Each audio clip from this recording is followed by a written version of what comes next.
Rebecca Gilman's plays have been produced in Chicago, New York, London, and Montgomery.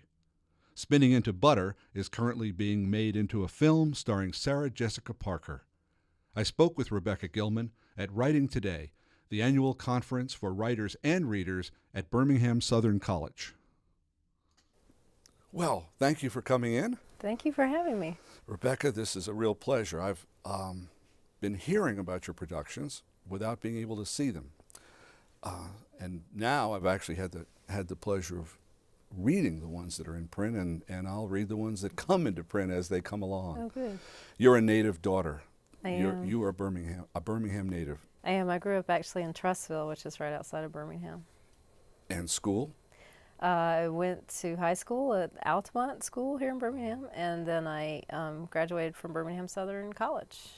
So I'm back home. Someday the book critics circle will give an award to Altamont. Oh, really? Well, it's an amazingly productive place. Yeah, it's a great school. Yeah. At what point, talking to writers, there are people who say, I was writing poetry when I was a little girl, or I was writing stories when I was 5 years old. Playwrights are less common. There are fewer playwrights.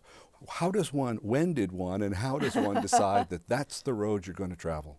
Yeah, that's a good question. I did start out writing, teenage angsty poems in high school, and I wrote short stories, and I had a wonderful English teacher named Joyce Ackerman who asked me to be in the writer's workshop when I was in high school. And then I had a great drama teacher in high school too named Betty Caldwell, and I think that it was probably the combination of those two women in terms of their influence on me that I became a writer.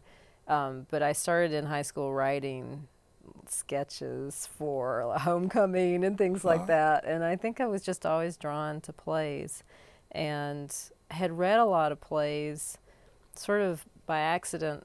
The library in Trussville was very small when I was growing up, and I stumbled in there on a collection of George Bernard Shaw, and I read them all, and I think that that's sort of what got me going. I don't know that I understood what I was reading at all, but I had this notion of like, oh, this is a play, and in a play you get to tell people what you think, and that's really cool. So when I was just out of high school, I read a little ad in Parade magazine for a contest that the Dramatists Guild of America sponsors called the Young Playwrights Festival, and it was something that Stephen Sondheim had actually started. And it said that if you sent in a play, you would get a critique of your play by a theater professional in New York. And I thought that I would like to get a critique of my play. So I wrote a play to send to the contest, and it was actually chosen as a finalist. So I got to see the play staged in New York. So I went from, like 0 to 100 in my head, but that was my first experience seeing something I had written performed in front of an audience, and I was hooked after that. I enjoyed it so much. So it is, this is such a commonplace, but I'll say it anyway. It is such an intensely collaborative adventure. Mm-hmm. You need all those people. Mm-hmm. You need the directors and the actors and the producers and the people who build the sets and everybody. And you obviously are comfortable with all that. I'm comfortable with it when it's going well, and when it's not going well, I'm not so comfortable with it. But I've been really, really fortunate, and then almost all my experiences in the theater have been positive ones, and I've rarely had bad collaborative experiences. And I actually really, you spend so much time alone in a room writing, and then to be able to go into a rehearsal room with an actor and directors and designers is really, that's the fun part for me. Well, let's follow that exactly up. Okay. Are you a playwright who revises the working day-to-day script as actors or director suggests, this line doesn't work, this and so on? Do you like that? Are you at rehearsals willing to be flexible, or do you say, I have written a play and I want you to read the lines? It's somewhere in between there. I am at rehearsals because that's when you do see if what you've written is working on its feet, and if actors can make sense of it. Right. And I do a lot of revisions during rehearsals, and I do a lot of revisions during the preview process, which is when you're performing the play for an audience, but before the critics have been invited in. So you have this sort of tryout period usually. but I don't. Usually everyone's really respectful, and only occasionally do I change a line because an actor's having a hard time with it, in all honesty. Because I usually am kind of stubborn and think if you keep working at it, you'll be able to get it. But the person you collaborate with most directly is the director of the play. And if you have a bad relationship with your director, you're in trouble. But I normally have been really lucky to have some great directors to work with. You and I both seem to have at least a mild interest in the group theater, the Actors Studio, Stanislavski, and things that have to do with how one acts. What kind of actors do you like to have in your performances? Do you like method actors, or do you like the Laurence Olivier variety of high technique actor? I guess because I write naturalism mostly, I like the method actor probably. Something a little less presentational. I've never studied acting myself, so usually in the room I'm just in awe of what they're doing because I know how hard it is. And if you have a great actor, it really can make your writing seem so much better than it is sometimes. It can gloss over the rough patches. But most people who are cast in my plays are, I don't even know if it's more of a method, description, but they're sort of small. They're smaller actors. They're more intimate plays, and they're not broad Shakespearean actors, I guess. But you wouldn't have kept out the young Brando had he been available for, say, Blue Surge. No. What fool would not cast Marlon Brando? So. Young Marlon Brando. Right, young Marlon Brando. Otherwise, you'd have to have a bigger stage. Yeah, you would. Right. You would. You spoke in a talk I heard you give of the failure of optimism, or in a sense, or at least what the world needs now is not some more optimism. Well, without being too snippy about it, there's not a lot of optimism in your work. Your work is described as a little dark. Serial killers, people losing their jobs, people living in trailers, people harassed and stalked and unhappy. Yeah, it's a laugh riot, isn't it? Well, but you did it, and you're a jolly person. I mean, you're laughing about your own plays that are very dark. What is it that you think is accomplished, particularly by examining the places that you've chosen to shine your light? Well, I think especially in theater more than any other medium, I think the job of theater is to provoke critical thought, to make people examine the world around them after they step outside the theater. And they say a well-made play is a play in which the final act happens after the curtain has fallen. So that means that everyone is worked up and arguing and trying to figure things out. And so I've tried to write plays that will provoke some sort of discussion after the curtain falls. And I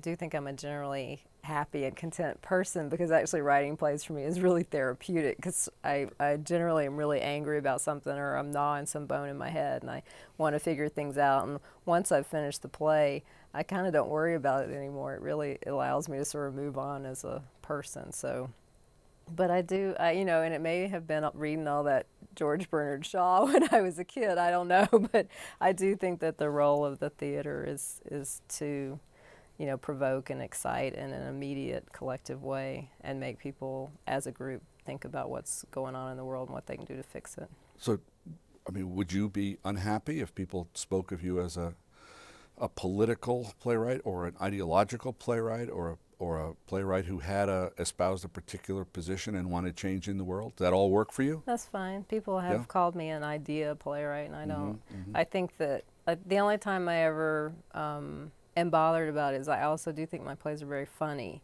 and I try to work as much humor and comedy into them as I can, and so I don't want people to think that it's just a dour 2 hours in the theater. I try to deliver my medicine with a spoonful of sugar. So, well, there are laughs. there are. And before I want to talk about the plays not one by one, but literally the plays themselves. But I have two questions about playwriting or the world of the play in our culture. It's my experience, my observation. People don't read plays. They don't go to the store and buy them, and they don't take them home and read them. They don't. Why is that? You know, I don't know. I think it has to do with education, for one thing. In England, in London, when you go to a play, I know at the theater I've worked with most closely in London, the Royal Court, when you buy the program for £2, you get the play. And there's a much longer tradition in England of reading the play before you go to see it. Yes. Which I think for me is the best way to do it.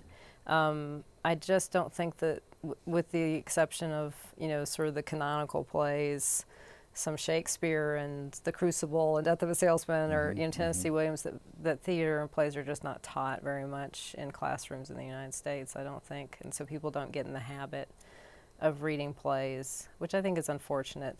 It's also a practical thing too, though, which is that just reading it on the page will never give you the experience of seeing the actual production, because, you know, you always, when you write a play, you consider that it's just the blueprint, and it's the blueprint on which the actors and designers and the director, you know, build the production. So the play isn't actually completely realized fully until it's been produced. So it's a little bit of a lot of things, I think. I like reading plays in the same way that in the same category as I enjoy radio drama, because it gives your own mind lots of room to play. Yeah.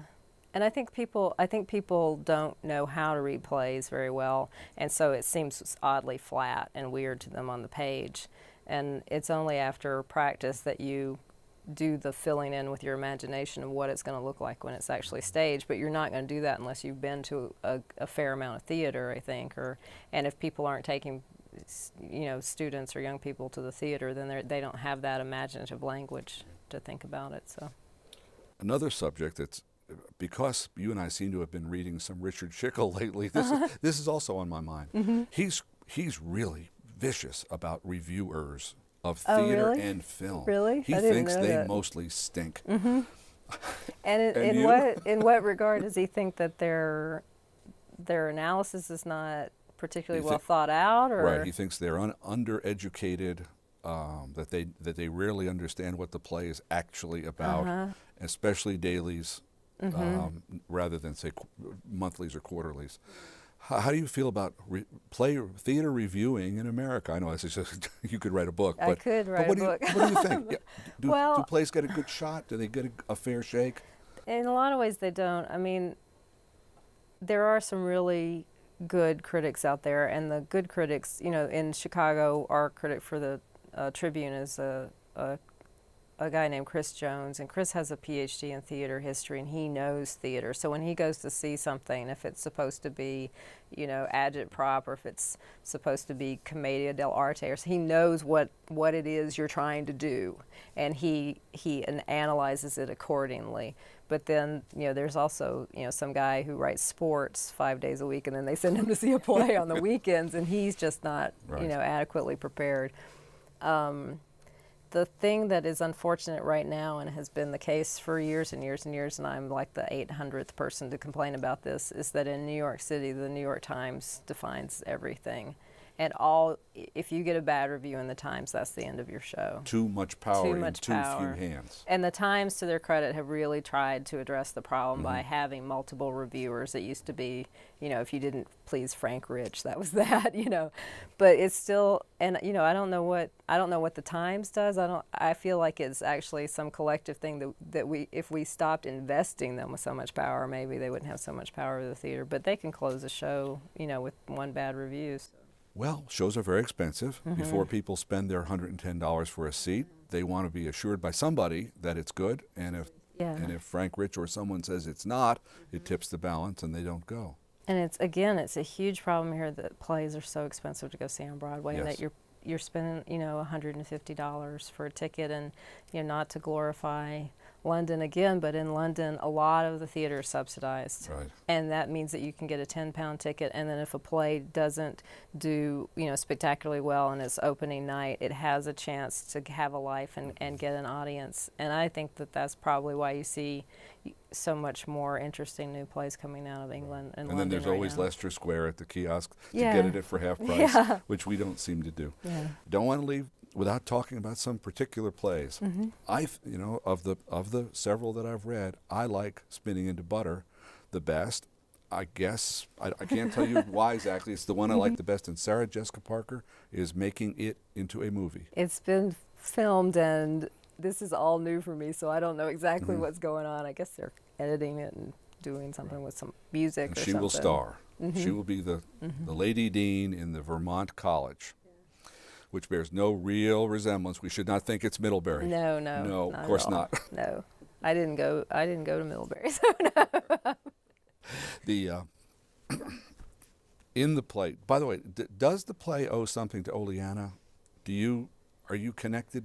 Did you read or see Oleana? Are they simultaneous? You know, they were not. When I wrote the play and when I finished it, because I knew what Oleana was about, after I finished it, I read Oleana to make sure that I wasn't, completely ripping off David Mamet, and I felt comfortable that I wasn't. But I didn't read Oleana before I started because I didn't want to rip off David Mamet, so I had to be careful about it. What happens in that academic play in terms of sexual harassment happens in your academic set play in terms of racial incident.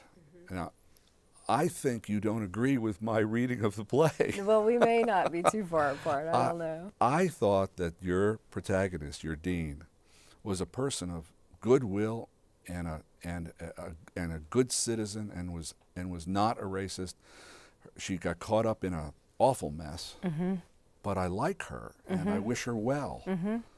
You think all that too? I do, yes. I like her and I wish her well too. But I also think she's a racist.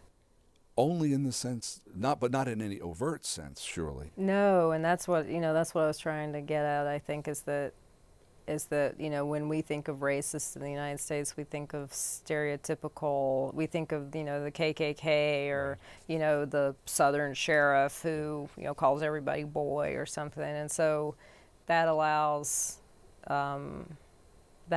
us, I think, to feel good about ourselves as not being racist when in fact there's a part of everyone, I think, that's racist. And so I wanted to create a character that was likable to the audience, that seemed like our agent on stage was the person we're identifying with, but then who, when push comes to shove, has to admit that she has had some deeply racist thoughts. She's never expressed them or acted on them, but she definitely harbors them, and that's informed the way that she has interacted with people, even in just a subconscious or subtle level. And what I was looking at is basically, I feel that racism couldn't exist still in the United States if it weren't institutionalized somehow. And I think it is codified and institutionalized, and that the best of us in the country are complicit in that. So that's what I was trying to get at. So it is universal. I do think it's universal, yeah. It's going to be tough to eradicate the universal. I know, but I swing for the fences when I get out there. So. Well, all right. Now, that play, obviously about race, Boy Gets Girl, obviously about the inability of men and women to perhaps communicate, and understand one another. This is a stalking play, an odd play. That woman is destroyed. I mean, she is harassed to the point all of her possessions are lost. Yeah. She's having a nervous breakdown. She's lost her job. She's lost her possessions. She's leaving town. She's lost her identity in a sense. She has to change her name.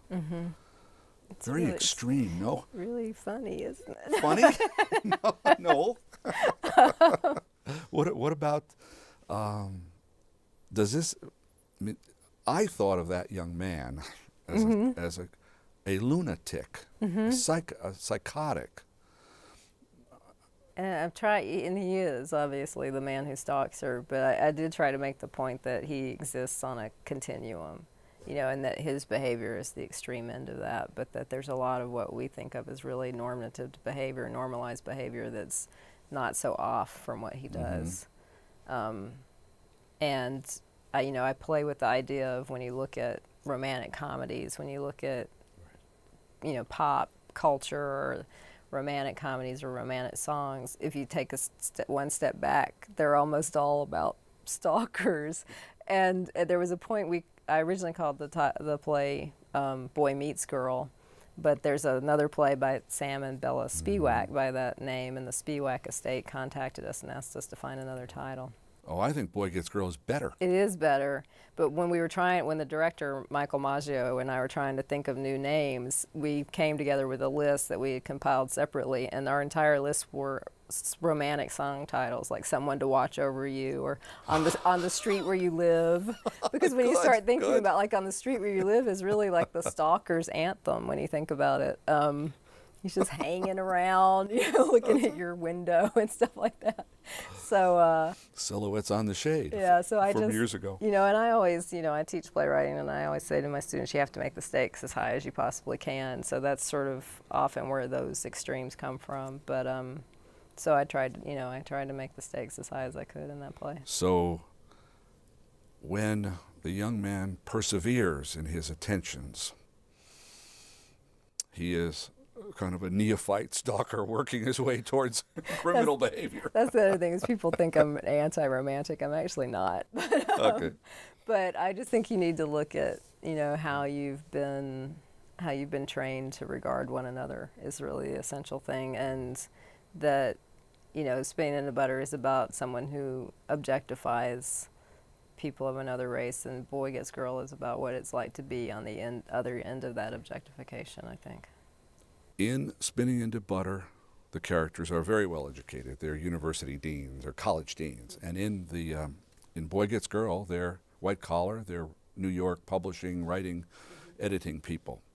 In Blue Surge and The Glory of Living, you've gone to the trailer.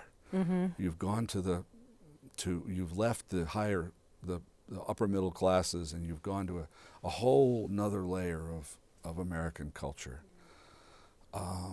Prostitutes and drug addicts and alcoholics and thieves and murderers on stage. Your choice. Why? What drove you there? It's a couple of things. I feel that theater can too often be an elitist art form because of that $150 ticket price, and I feel that everyone's life merits attention. And it's also partly from where I grew up, because even though, I grew up in a comfortable house, and my parents were able to afford a good education for me, but the people around me didn't have those opportunities. And I was very aware of that growing up, and have always wanted to write about the ways in which capitalism oppresses people, basically. And even though we supposedly live in a classless society, I think that's just bunk. Bunk. So I want to write about the ways in which class, informs people's lives. I will say that those plays don't get produced nearly as often, and I think, maybe they're not as well written, but I also think that, and I've been told explicitly, that people go to the theater and they want to see themselves on stage, and my audience and those audiences who pay all that money don't relate, and also, they want to see nice things. I think they want to see nice sets. I just did an adaptation of Ibsen's The Dollhouse that was in Chicago, and we tried to recreate in the set pretty much down to the granite, countertops and the stainless steel refrigerator and everything. We tried to recreate a really lovely condominium in Chicago, and people loved that set and they loved that play, and I knew it was because they came in and they went, oh, this is me, and you've put me on stage. And I just don't think the audience responds the same way to those plays. Well, I'll be looking for the film of Spinning into Butter, and so will I. and I'm anxious. I'm eager to see a production of your Carson McCullers' Heart is a Lonely Hunter. Oh, I hope you can. Right, I hope so. as soon as it's possible. Oh, but this has been a wonderful chat. Thank you very much. Thank you so much for having me. I really enjoyed it.